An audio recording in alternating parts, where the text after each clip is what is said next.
You're probably watching this video because you were caught in chronic nervous system dysregulation or toxic stress. See, in our society, there is so much toxic stress that we face. We face high expectations and pressure, high intensity living, lack of social connection, lack of meaning, and disconnection from our body.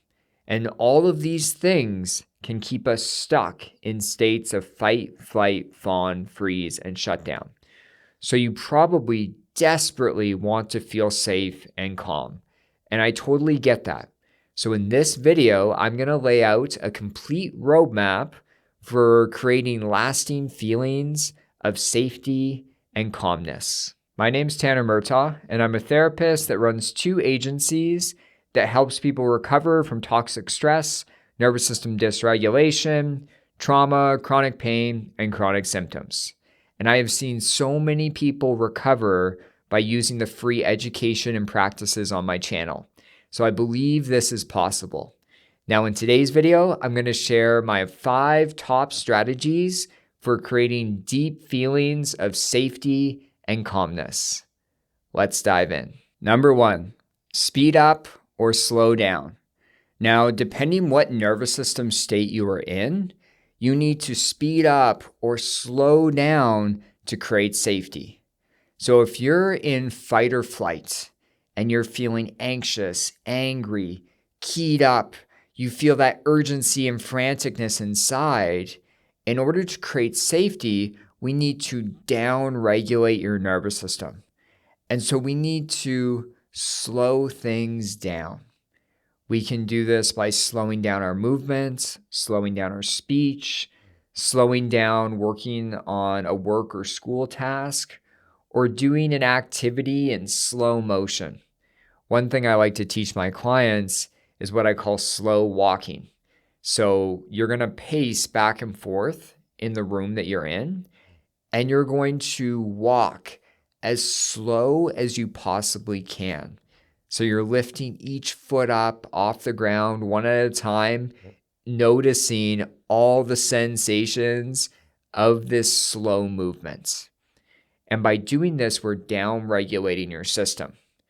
Now, if you're in a state of freeze or shutdown, what happens is we start to feel numb, disconnected, dissociative, and completely immobilized.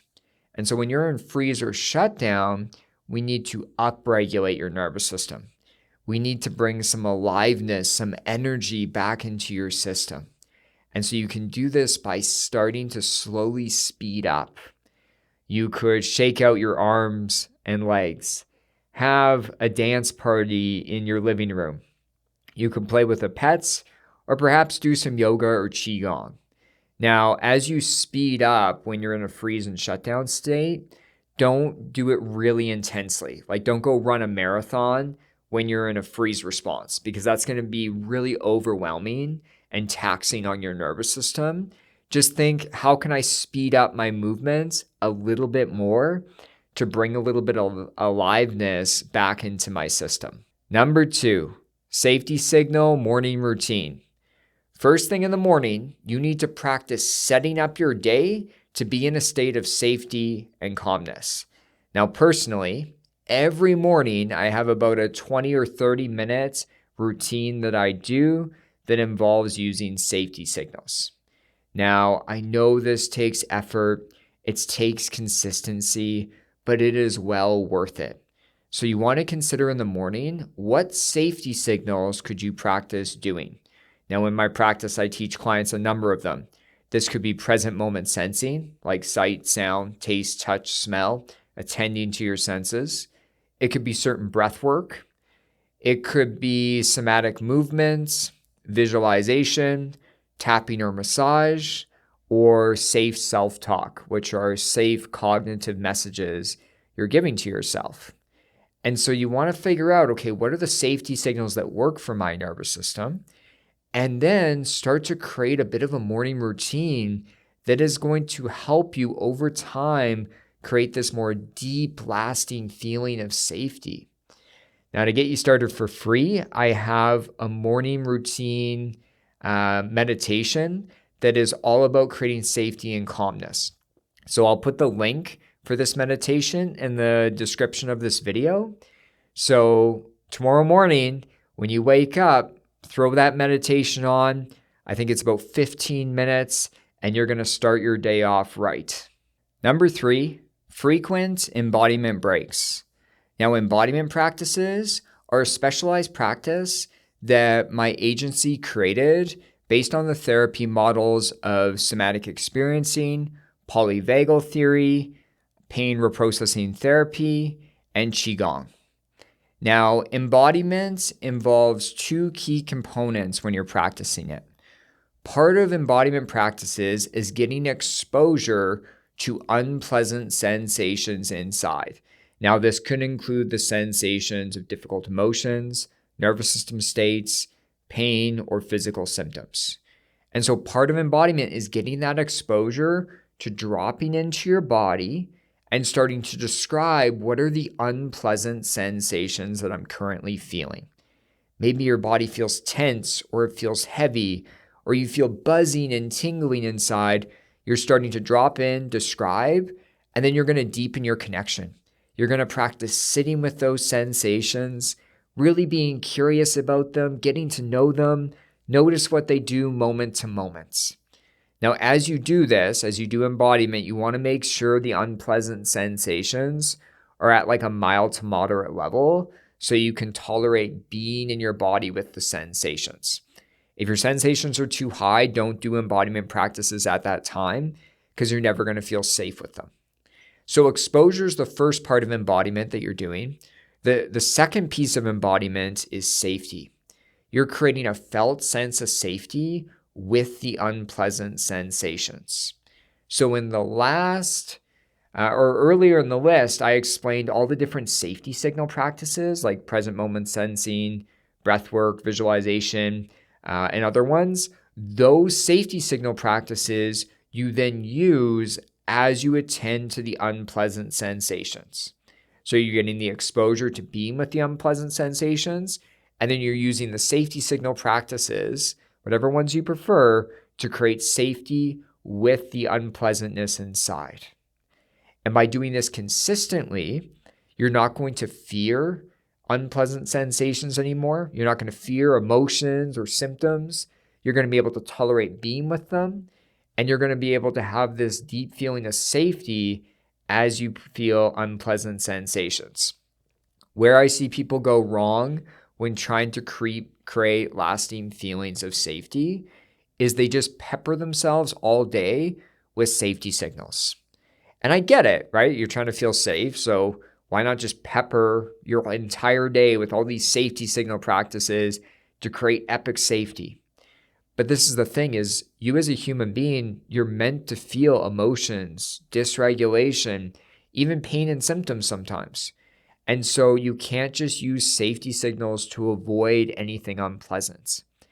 You need the embodiment to actually be with the unpleasantness and approach it inside. One of the best ways I tell people to create lasting feelings of safety is to actually approach what feels unpleasant within, and then use the safety signals while you approach to create safety with the sensations. But do not skip this step, people. I've seen so many people make this mistake in healing. Don't make that mistake. Now, what I suggest is frequent embodiment practice breaks throughout your entire day. You could plan to do this maybe 4 or 5 times in your day. And each practice could be like 3 to 5 minutes even. It could be really short, where you're dropping in, describing, deepening connection, create some safety, move on. But this way, you're connected to your body throughout your day. What I see people do that doesn't actually work is they do one long meditation, like 20 minutes in their day, and then the rest of the day, they're just disconnected from their body. I put this step specifically to be frequent embodiment practices because I want you to frequently be doing this throughout your day. So maybe first thing in the morning, you spend 5 minutes doing this. On your drive to work, you drop into your body. On your breaks at work, you start to do this. And when you get home right before you want to watch TV and eat, spend 5 minutes lying in bed doing this. And so that way you're like connecting to your body throughout your entire day, because this is how you can create those lasting feelings of safety that you desperately want. Number 4, purposeful action.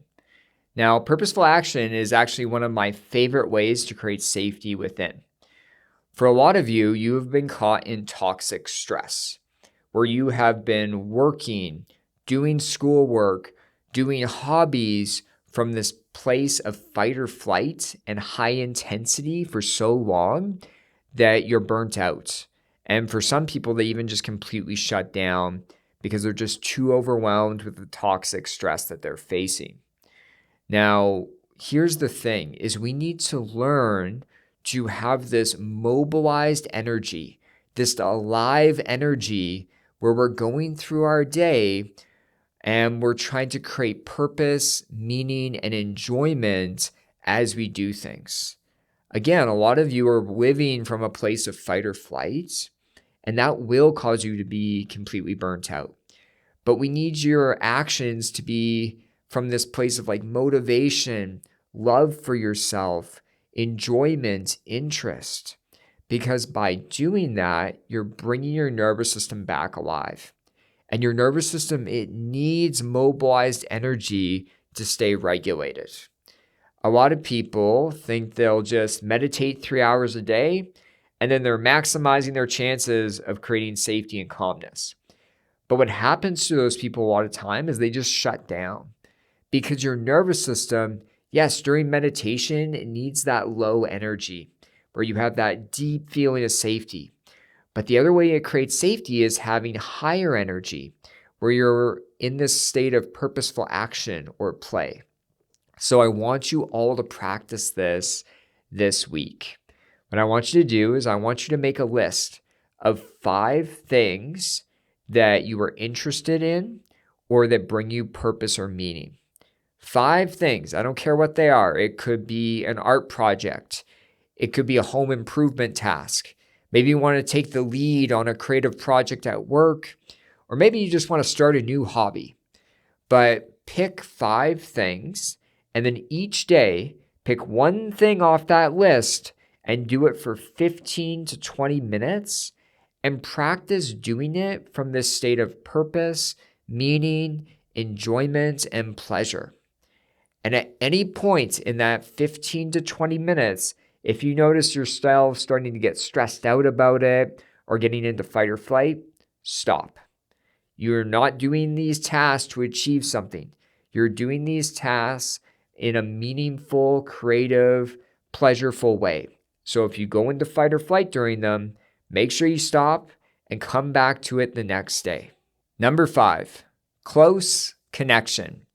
Now, a lot of us, when we are in a state of toxic stress and dysregulation, we start to avoid friends, family, and the outside world.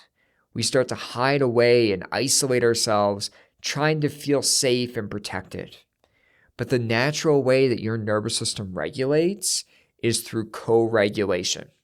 So co-regulation is when your nervous system interacts with another person or animal's nervous system, and together you lead each other towards safety. This is the natural way as humans we regulate. And so on this list so far, I've talked about lots of self-regulation skills, individual things you can do to create safety. But in order to create safety, you need to co-regulate. You need to be connected and to be social. And so there's lots of ways you can do this. Even if you don't want to leave your house, there's ways we can do this. You can join an online community that feels supportive. You can join a group course where you do some type of activity together with a group that's just virtual. You could call a friend each day for 20 minutes. Or if you want to be a little bit more engaged, and we do want to work towards these ones because they work a little bit better, go for coffee with a friend every few days. Make sure you're going to family dinners and staying very engaged in the conversations. Go out to public places even if you're alone.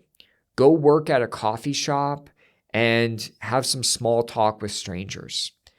You could also do this with animals. I love a good cat cuddle. I have 2 cats, Harry and Hermione. My wife is super into Harry Potter, so we have a cat named Harry, cat named Hermione.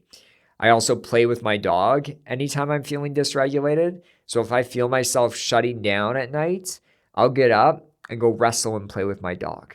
We're co-regulating together. So make sure as you're working towards more feelings of safety and calmness that you're using close connection in this equation. It will greatly help you. So I hope this video was helpful on my top 5 strategies to create safety and calmness. Please put your questions and comments down below, and I'll talk to you all soon. Take care.